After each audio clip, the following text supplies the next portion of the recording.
ನಮಸ್ತೆ. ನಮಸ್ತೆ. ವೈದೇಹಿ ಅಂತ. ಇದು ಶ್ರೀಕಾಂತ್ ಅವ್ರ ಮನೆನಾ? ಹೌದು. ನಾನು ಕೊಲಿಗ್ ತಂಗಿ. ಅವ್ರ ಹತ್ರ ಸ್ವಲ್ಪ ಮಾತಾಡಬೇಕಿತ್ತು. ಕೊಲ್ಲಿಗಂದ್ರೆ ಯಾರಂತ ಕೇಳ್ಬೋದಾ? ಅದು ವೈಜಯಂತಿ ಅಂತ ಇದ್ದಾರಣ್ಣ. ಓ, ವೈಜಯಂತಿ ಅವ್ರ ತಂಗಿನಾ? ಬನ್ನಿ ಕೂತ್ಕೊಳ್ಳಿ. ಕಾಫಿ ಏನಾದರೂ? ಬೇಡ. ವೈಜಯಂತಿ ಅಪ್ಪ 2 ದಿನದಿಂದ ಆಫೀಸಿಗೆ ಬಂದಿಲ್ಲ ಅನ್ನೋದನ್ನ ನೀವು ಗಮನಿಸಿರ್ಬೇಕಲ್ವಾ? ಹೌದು, ಯಾಕೆ ಬರ್ತಿಲ್ಲ ಆಫೀಸ್ಗೆ? ಅಕ್ಕ ನನ್ನ ಹತ್ರ ನಿಮ್ಮಿಬ್ರು ವಿಷಯ ಎಲ್ಲ ಹೇಳಿದ್ದಾಳೆ. ಅದಕ್ಕೆ ಮಾತಾಡೋದಕ್ಕೆ ಬಂದಿದ್ದೀನಿ. ವಯಸ್ಸೆಲ್ಲ ನಿಮ್ಗಿಂತ ಚಿಕ್ಕವಳೇ ಇರಬಹುದು, ಆದ್ರೆ ಈ ವಿಚಾರ ನಾನು ನಿಮ್ಮ ಹತ್ರ ಮಾತಾಡಲೇಬೇಕು. ನೀವು ಒಬ್ರನ್ನೊಬ್ರು ಪರಸ್ಪರ ಇಷ್ಟಪಡ್ತಾ ಇದ್ದೀರಂತ ಅವಳ ನಂಬಿಕೆ. ಇದು ನಿಜನಾ? ಹೌದು. ಅಕ್ಕ ಮತ್ತೆ ಪ್ರಸ್ತಾಪನ ಮುಂದಿಲ್ಲ, ಅದನ್ನ ತಳ್ಳ ಹಾಕ್ತಿರತ್ತೆ. ಯಾಕೆ?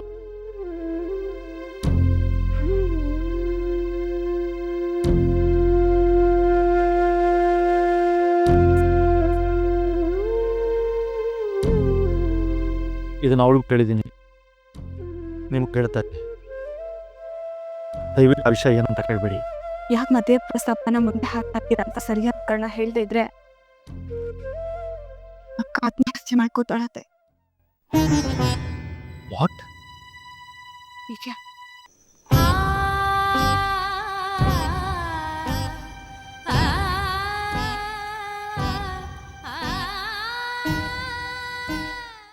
ದಯವಿಟ್ಟು ಅದೊಂದು ವಿಚಾರ ಮಾತ್ರ ಕೇಳಬೇಡಿ. ಹಾಗಿದ್ರೆ ಈಗ ನಿಜವಾಗ್ಲೂ ನನಗೆ ಸಂದೇಹ ಬರ್ತಿದೆ. ಅಕ್ಕ ಪ್ರಾಣ ಕಳ್ಕೊಳ್ಳೋವರೆಗೂ ಬಂದಿದ್ದಾಳೆ ಅಂದಾಗ್ಲೂ ನೀವು ಮಾತಾಡ್ತಾ ಇಲ್ಲ ಅಂದ್ರೆ ಮೋಸ್ಟ್ಲಿ ನೀವು ಅವಳನ್ನ ಪ್ರೀತಿಸ್ತಾನಿಲ್ಲ ಅನ್ಸುತ್ತೆ. ಅವ್ರ ಭಾವನೆಗಳ ಜೊತೆ ಆಟ ಆಡ್ತಾ ಇದ್ದೀರಾ.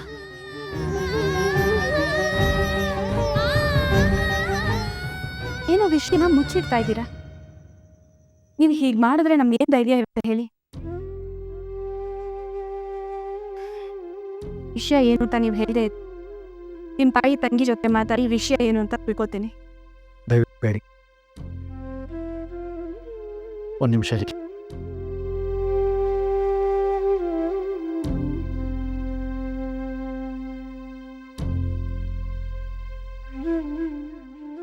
ಇದೇ ನನ್ನ ಜೀವನ ಸತ್ಯ.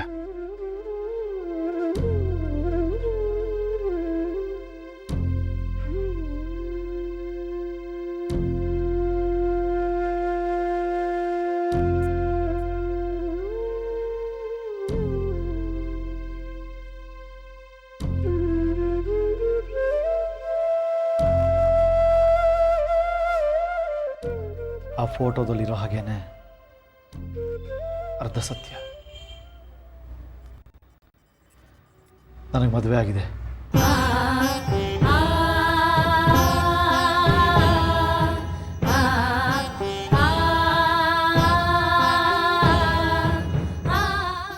ಏನು ಹೇಳ್ತಿದ್ದೀರಾ ನೀವು?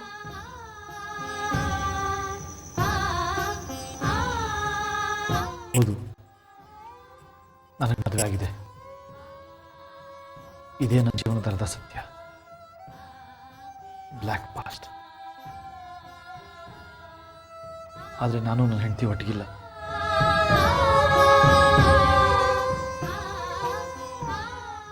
ಅಂದ್ರೆ ಡಿವೋರ್ಸ್ ಆಗಿದೆಯಾ? ಇನ್ನೂ ಆಗಿಲ್ಲ. ಡೈವರ್ಸ್ ಪಡೆಯೋ ಪ್ರಯತ್ನದಲ್ಲಿದ್ದೀನಿ. ಅದಕ್ಕೆ ಮದುವೆ ಪ್ರಸ್ತಾಪನ ಮುಂದೆ ಹಾಕ್ತಾ ಇದ್ದಿದ್ದು.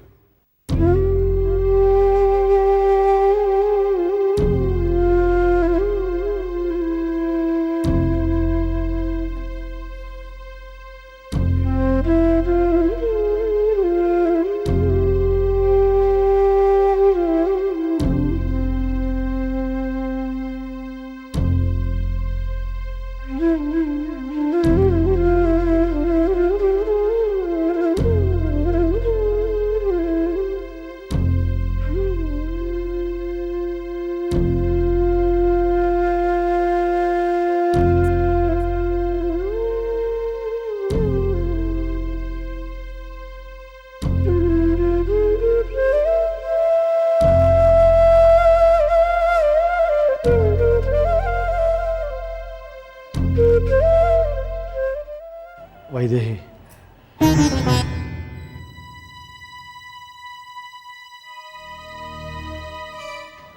You are a hypocrite.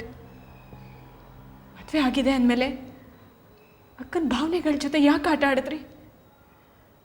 ನಿಮಗೆ ಮದುವೆ ಆಗಿರೋ ವಿಷಯನ ಅವಳಿಂದ ಯಾಕೆ ಮುಚ್ಚಿಟ್ರಿ?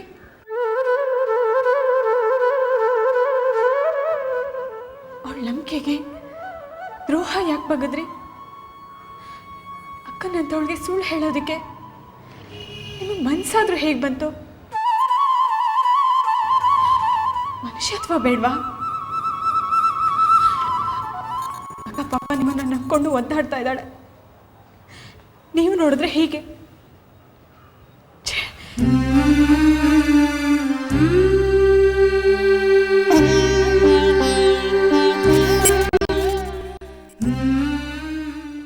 ನಾನು ವೈಜಯಂತಿ ಹತ್ರ ವಿಷಯ ಮುಚ್ಚಿಟ್ಟಿರ್ಬೋದು, ಆದರೆ ಯಾವತ್ತೂ ಸುಳ್ಳು ಹೇಳಿಲ್ಲ. ಸತ್ಯನ ಮುಚ್ಚಿಡೋದು ಸುಳ್ಳೆ ಅಲ್ವಾ? ಡೈವರ್ಸ್ ಒಂದಾಗ್ಬಿಟ್ರೆ ಆಮೇಲೆ ವೈಜಯಂತಿ ಹತ್ರ ಎಲ್ಲ ವಿಚಾರನೂ ಹೇಳ್ಬಿಡೋಣ ಅಂತ ಅಂದ್ಕೊಂಡೆ. ಆದರೆ ಒಂದಂತೂ ನಿಜ, ನಾವು ವೈಜಯಂತಿ ಜೊತೆ ಕ್ಲೋಸ್ಗಾಗೋ ಟೈಮ್ಗಾಗಲೇ ನಾನು ಹೆಂಡತಿಯಿಂದ ತುಂಬ ದೂರ ಆಗಿಬಿಟ್ಟಿದ್ದೆ. ನಾನು ಹೊಸ ಜೀವನ ಶುರು ಮಾಡಿದ್ದೆ. ಹಾಗಾಗಿ ಆತ್ಮಸಾಕ್ಷಿಯಾಗಿ ನಾನು ಯಾವತ್ತೂ ವೈಜಯಂತಿಗೆ ಮೋಸ ಮಾಡಿಲ್ಲ.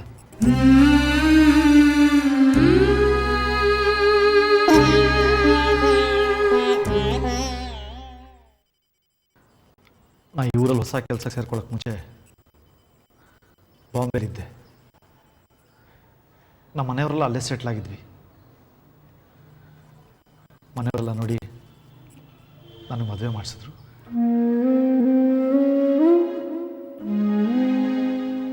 ಸಂಯುಕ್ತ ನನ್ನ ಹೆಂಡತಿ ಹೆಸರು. ನಾವಿಬ್ಬರು ಯಾವತ್ತೂ ಸಂತೋಷವಾಗಿರಲೇ ಇಲ್ಲ. ಅವಳಿಗೆ ನನ್ನ ಸ್ಟೇಟಸ್ ಬಗ್ಗೆ, ನನ್ನ ಕ್ವಾಲಿಫಿಕೇಷನ್ ಬಗ್ಗೆ ಯಾವತ್ತೂ ಗೌರವ ಇರಲಿಲ್ಲ. ಮಾತ್ಗೂ ಹಂಗಸೋಳು ನಮ್ಮ ಮಧ್ಯ ಪರಿಸ್ಥಿತಿ ಹೀಗಿರುವಾಗ ಪ್ರೀತಿ ಹುಟ್ಕೊಳ್ಳೋದಾದ್ರೂ ಹೇಗಲ್ವಾ? ನಾವಿಬ್ರು ಮನಸ್ಸಿಂದ ಯಾವತ್ತೂ ಒಬ್ರನ್ನೊಬ್ರು ಇಷ್ಟಪಡಲೇ ಇಲ್ಲ.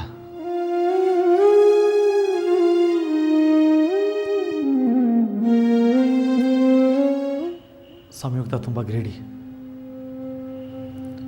ಯಾವಾಗಲೂ ದುಡ್ಡಿನ ವಿಷಯಕ್ಕೆ ಒಂದಲ್ಲ ಒಂದು ಕಾರಣ ಇಟ್ಕೊಂಡು ಗಲಾಟೆ ಮಾಡೋಳು. ಅಮ್ಮಂಗೂ ರಕ್ಷಂಗೂ ಅವಳು ಮಾಡೋ ಅವಮಾನಗಳನ್ನ ನೆನೆಸ್ಕೊಳ್ಳೋದಕ್ಕಾಗೋದಿಲ್ಲ. ಮದುವೆ ಆದ ದಿನದಿಂದನೇ ಪ್ರಾಬ್ಲಮ್ ಶುರು ಆಯಿತು. ಅನ್ಕಂಡ್ರೆ ಇಷ್ಟ ಇಲ್ಲದೆ ಇದ್ರು ನನ್ನ ಬಗ್ಗೆ ಇಲ್ಲದಿರೋ ಸಂಶಯ ಇತ್ತು ಅವಳಿಗೆ. ಮಾತ್ಗೂ ಜಗಳ,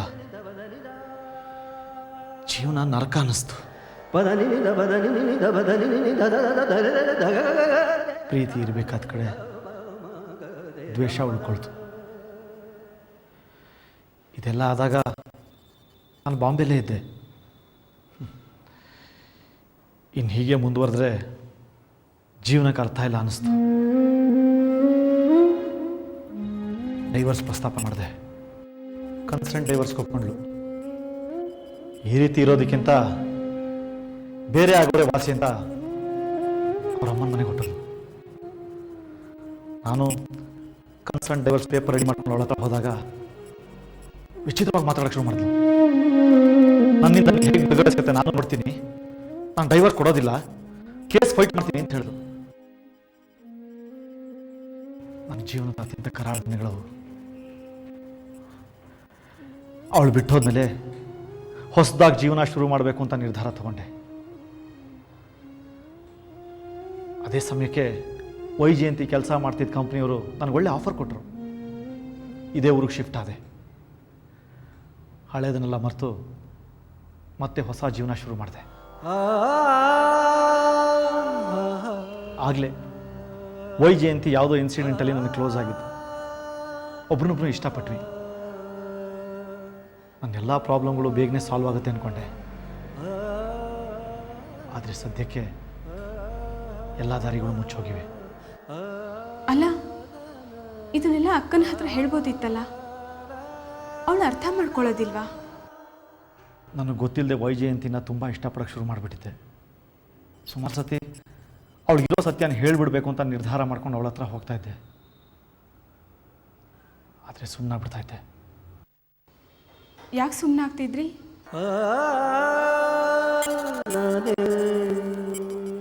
ನನ್ನ ಕತೆ ಕೇಳಿ ಎಲ್ಲವಳು ನನ್ನ ಬಿಟ್ಬಿಟ್ಟು ಹೋಗ್ಬಿಡ್ತಾಳಂತ ಭಯ ಕಾಡ್ತಾಯಿತ್ತು. ಯಾವುದೇ ಕಾರಣಕ್ಕೂ ನಾನು ವೈಜಯಂತಿನ ಕಳ್ಕೊಳ್ಳೋಕ್ಕೆ ತಯಾರಿರಲಿಲ್ಲ. ಈಗ ಡೈವರ್ಸ್ಗೆ ಅಂತ ಸಂಯುಕ್ತನ ಮೇಲೆ ಪ್ರೆಷರ್ ತರ್ತಾ ಇದ್ದೀನಿ. ಅವಳಿಗೆ ಹೇಗಾದರೂ ಡೈವರ್ಸ್ಗೆ ಒಪ್ಪಿಸ್ತೀನಿ. ಡೈವರ್ಸ್ ಸಿಕ್ಕ ಕೂಡಲೇ ವೈಜಯಂತಿ ಹತ್ರ ಎಲ್ಲ ವಿಷಯ ಹೇಳಿ ಮದುವೆ ಪ್ರಸ್ತಾಪ ಮುಂದಿಡಬೇಕು ಅಂದ್ಕೊಂಡಿದ್ದೆ. ಆದರೆ ಅಷ್ಟೊಂದು ಇಷ್ಟೆಲ್ಲ ನಡೆದೋಯ್ತು. ಈಗ ಹೇಳಿ, ನಾನು ಮೋಸ್ಕರನ? ನಾನು ಫ್ರಾಡಾ?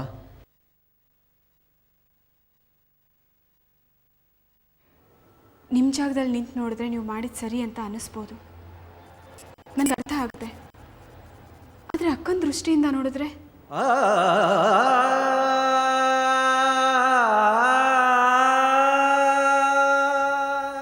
ನೀವು ಮಾಡಿದ ಸರಿನೋ ತಪ್ಪು ಅನ್ನೋ ತರ್ಕಕ್ಕೆ ನಾನು ಇಳಿಯೋದಿಲ್ಲ. ನನಗೆ ಗೊತ್ತಿರೋದಿಷ್ಟೇ,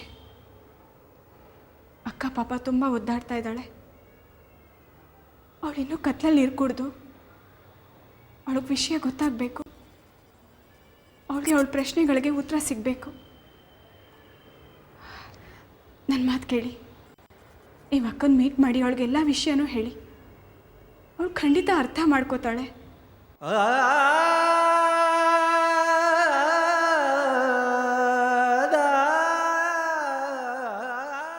ಯಾಕೆ ಸುಮ್ಮನೆ ನಿಂತ್ಬಿಟ್ರಿ? ನಿಜ ಹೇಳೋದಾದರೆ I am A covered. Vaijayanti ಮುಂದೆ ನಿಂತ್ಕೊಂಡು ಈ ವಿಷಯ ಹೇಳೋಕೆ ನಂಗೆ ಧೈರ್ಯ ಇಲ್ಲ.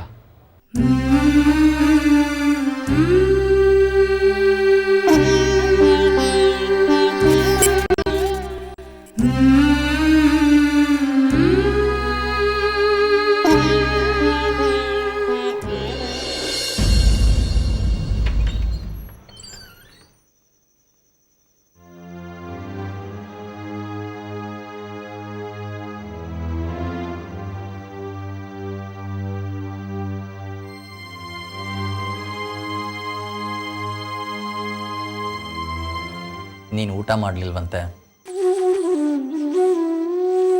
ಹಾಗೆ ಊಟ ಬಿಟ್ಟರೆ ಆರೋಗ್ಯ ಕೆಡಲ್ವಾ?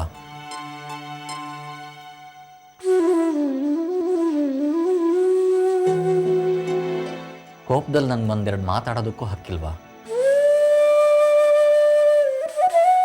ಆಯಿತು, ಸಾರಿ ನಾನು ಬೈದಿದ್ದಕ್ಕೆ. ಪ್ಲೀಸ್.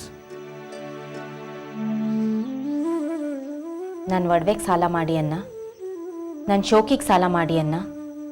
ಮಗು ಸ್ಕೂಲ್ಗಲ್ವಾ ಕೇಳಿದ್ದು?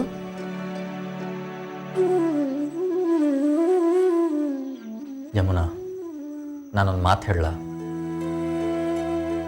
ಏನು? ನಾವು ಯಾವತ್ತೂ ಜೀವನದಲ್ಲಿ ನಿರೀಕ್ಷೆಗಳನ್ನ ಇಟ್ಕೋಬಾರ್ದು ಜಮುನಾ, ನಂಬಿಕೆಗಳನ್ನು ಇಟ್ಕೋಬೇಕು.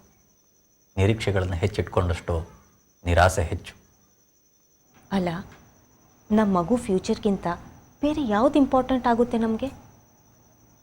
ಅವನಿಗೋಸ್ಕರ ದುಡ್ಡು ಹೊಂದೋಕ್ಕಾಗಲಿಲ್ಲ ಅಂತಂದರೆ ಏನು ಮಾಡಿ ಏನು ಪ್ರಯೋಜನ? ಪ್ರತಿದಿನ 2 ಹೊತ್ತು ಊಟದ ವ್ಯವಸ್ಥೆ ಮಾಡೋದಕ್ಕೆ ಕಷ್ಟ ಆಗ್ತಾ ಇದೆ ಈ ಮನೆಯಲ್ಲಿ. ಅಂಥದ್ರಲ್ಲಿ 60,000ದ ಬಗ್ಗೆ ಹೇಗೆ ಯೋಚನೆ ಮಾಡೋದು? ಲೋನ್ ತಗೋ ಅಂತ್ಯ, ಈಗಾಗಲೇ ಬೇಕಾದಷ್ಟು ಸಾಲ ಮಾಡಾಗಿದೆ. ಮನೆ ಮೇಲಿನ ಸಾಲನೇ ಇನ್ನೂ ತೀರಿಲ್ಲ. ದೇವದತ್ತ ಇಂಜಿನಿಯರಿಂಗ್ ಮಾಡ್ತಾ ಇದ್ದಾನೆ, ಅವ್ನ ಫೀಸ್ ಎಷ್ಟೆಷ್ಟೋ. ಅಂಥದ್ರಲ್ಲಿ ಮತ್ತೆ ಸಾಲ ಮಾಡುವಂತ್ಯ, ಅದು ತೀರಿಸೋದು ಹೇಗೆ? ತಮ್ಮನಿಗೆ ಮಾಡೋಕ್ಕಾಗತ್ತೆ, ಮಗನಿಗೆ ಮಾಡೋಕ್ಕಾಗಲ್ವಾ? ತಮ್ಮಂಗೆ ಮಾಡೋಕ್ಕಾಗಲ್ಲ ಅಂತ ಹೇಳಿ ಅಮ್ಮನ ಕಣ್ಣಲ್ಲಿ ನೀರು ಹಾಕಿಸ್ಲಾ? ಊರಿನವ್ರಿಗೆಲ್ಲ ಉಪಕಾರ ಮಾಡೋಕ್ಕಾಗತ್ತೆ, ನಿಮ್ಮ ಮಗನಿಗೆ ಮಾಡೋಕ್ಕಾಗಲ್ವಾ? ಮೆತ್ತಗೆ ಮಾತಾಡು, ಮನೆಯವರೆಲ್ಲ ಮಲಗಿದ್ದಾರೆ.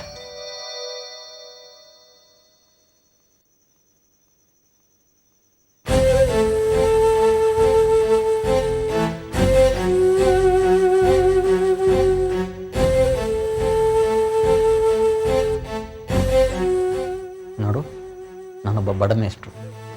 ನನಗೆ ಬರೋ ಸಂಬಳದಲ್ಲಿ ಇದನ್ನೆಲ್ಲ ಹೇಗೆ ನಿಭಾಯಿಸೋದು ಹೇಳು? ಮನೇಲಿ ಕಷ್ಟ ಇದೆ ಅಂತ ನನಗೆ ಗೊತ್ತಿಲ್ವಾ? ನಮಗೆ ಕಷ್ಟ ಇದೆ ಅಂತ ನಮ್ಮ ಮಗು ವಿಷಯದಲ್ಲಿ ನಾವ್ಯಾಕೆ ಕಾಂಪ್ರಮೈಸ್ ಆಗಬೇಕು? ನಮ್ಮ ಜೀವನ ಆಯಿತು, ನಮ್ಮ ಪಾಲಿಗೆ ಬಂದಿದ್ದಿಷ್ಟೇ. ಆದರೆ ನಮ್ಮ ಮಗು ಜೀವನನೂ ನಮ್ಗಳ ಥರ ಆಗೋದಿಕ್ಕೆ ಬಿಡೋಕ್ಕಾಗತ್ತಾ?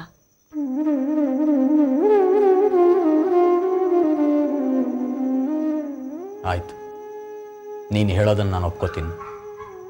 ಆದರೆ ಹಣನ ಹೇಗೆ ವ್ಯವಸ್ಥೆ ಮಾಡೋದು ಅಂತ ನೀನೇ ಹೇಳು.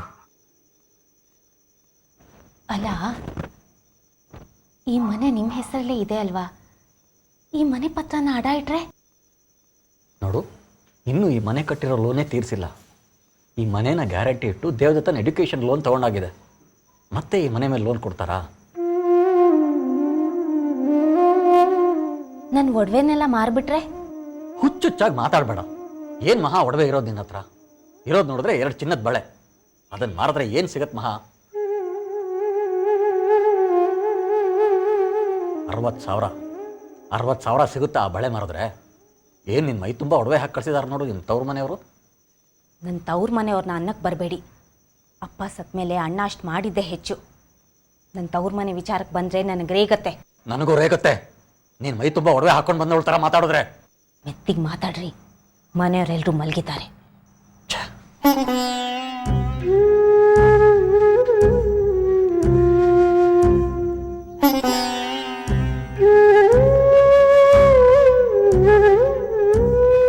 ಜಾನ್ವಿ ಹತ್ರ ಲೋನ್ ವಿಷಯ ಪ್ರಸ್ತಾಪ ಮಾಡಿದ್ರೆ ಅವಳಿಗೆ ಅವಳು ಕೆಲಸ ಮಾಡೋ ಹಾಸ್ಪಿಟ್ಲಲ್ಲಿ ಯಾರು ಲೋನ್ ಕೊಡಿಸ್ಬಹುದು. ಜಾಹ್ನವಿ ಪಾಪ ನರ್ಸ್ ಕೆಲಸ ಮಾಡ್ತಾ ಇರೋದು. ಅವಳು ತರೋ 3,500 ಪೂರ ಮನೆಗೆ ಖರ್ಚಾಗೋಗುತ್ತೆ. ಅವಳು ಯಾರ ಹತ್ರ ಸಾಲ ಕೇಳ್ತಾಳೆ? ಅವಳು ಕೆಲಸ ಮಾಡ್ತಿರೋ ಆಸ್ಪತ್ರೆಯಲ್ಲಿ ಸಾಲ ಕೊಡಿ ಅಂತ ಕೇಳ್ಕೊಂಡು ಕೂರಕ್ಕಾಗುತ್ತಾ? ನಾನು ಅವಳ ಅಣ್ಣನಾಗಿ ನನ್ನ ಮಗು ಎಡ್ಯುಕೇಷನ್ಗೆ ಲೋನ್ ಕೊಡಿಸು ಅಂತ ಅವಳನ್ನು ಕೇಳೋಕ್ಕಾಗುತ್ತಾ? ಅವಮಾನ ಅಲ್ವಾ ಅದು? ಜಾಹ್ನವಿಗೆ ನೀವು ಅಣ್ಣ ಹೇಗೋ ಅಜಯ್ಗೆ ನೀವಪ್ಪ. ಅವನು ಓದಿಗೆ ನಿಮ್ಮ ಕೈಲಿ ದುಡ್ಡಿನ ವ್ಯವಸ್ಥೆ ಮಾಡೋಕ್ಕಾಗಲಿಲ್ಲ ಅನ್ನೋದು ಅವಮಾನ ಅಲ್ವಾ? ಜಾಹ್ನವಿಗೆ ನೀವು ನರ್ಸಿಂಗ್ ಕೋರ್ಸ್ ಮಾಡಿಸ್ಲಿಲ್ವಾ? ಅವಳು ನಿಮ್ಮ ಮಗುಗೆ ಮಾಡಲಿ, ನಿಮ್ಮ ಋಣ ತೀರಿಸ್ಲಿ. ನೋಡು, ನೀನು ಹಾಗೆಲ್ಲ ಮಾತಾಡಬೇಡ. ನನ್ನ ಋಣ ಏನು ಅವಳ ಮೇಲೆ ಇಲ್ಲ. ತಂಗೀನು ಓದಿಸಿದ್ದಕ್ಕೆ ಅವಳು ಅದ್ರ ಋಣ ತೀರಿಸ್ಲಿ ಅನ್ನೋ ಥರ ಮಾತಾಡ್ತಾ ಇದೆಯಲ್ಲ. ನೀನೊಬ್ಳು ಸೆಲ್ಫಿಶ್ ರಾಸ್ಕಲ್. ಹೌದು, ನಾನು ರಾಸ್ಕಲ್. ಬಂದಾಗ್ಲಿಂದ ನೀವು ಕೊಡ್ಸಿರೋ ಒಡವೆ ಸೀರೆ ರಾಶಿ ರಾಶಿ ಬಿದ್ದಿದೆ ನೋಡಿ. ಮೆತ್ತಗೆ ಮಾತಾಡೋ ಮರೈತಿ, ಪ್ಲೀಸ್.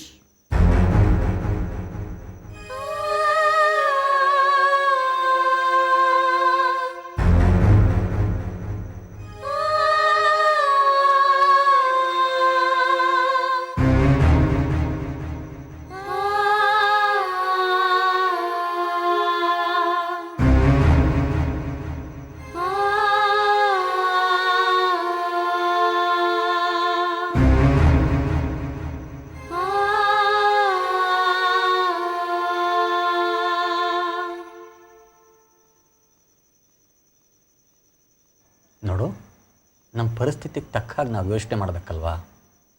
ನಮ್ಮ ಇತಿಮಿತಿ ನಾವು ಅರ್ಥ ಮಾಡ್ಕೋಬೇಕು ಜಮ್ನ. ಹಾಗಾದರೆ ಏನು ನೀವು ಹೇಳೋದು? ಅಜಯ್ನ ಆ ಸ್ಕೂಲ್ನಲ್ಲಿ ಓದಿಸೋ ಆಸೆ ಬಿಟ್ಬಿಡ್ಬೇಕಾ?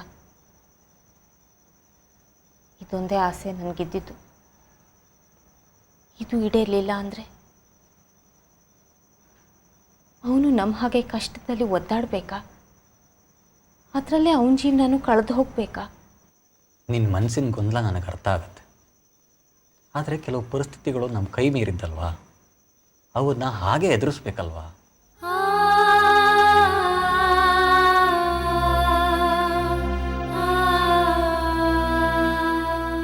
ದೊಡ್ಡ ದೊಡ್ಡ ಕನಸುಗಳಿಗೆ ನಾವು ದೊಡ್ಡ ಬೆಲೆ ತೆರಬೇಕು.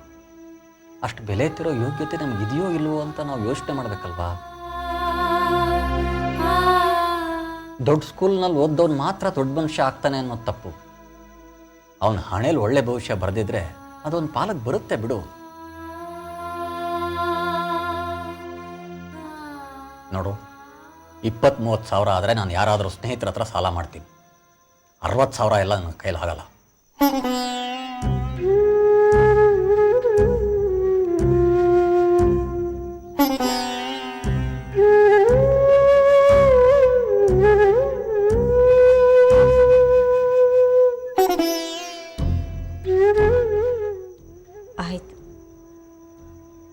ಕಷ್ಟಪಟ್ಟು ಸಿಕ್ಕಿರೋ ಸೀಟ್ಗೂ ಬೆಲೆ ಇಲ್ಲದ ಹಾಗಾಯ್ತು.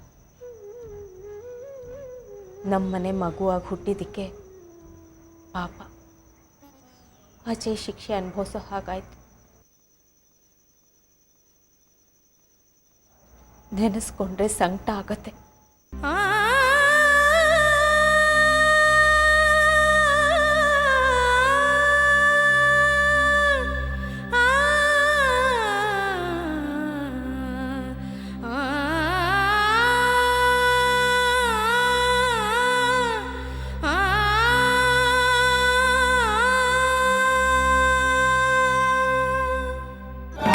ಸಿಕ್ಕದಲ್ಲ ಮಾಡಿನ ಗೂಡು ಸಿಕ್ಕದಲ್ಲ, ಮಾಡು ಸಿಕ್ಕದಲ್ಲ ಮಾಡಿನ ಗೂಡು ಸಿಕ್ಕ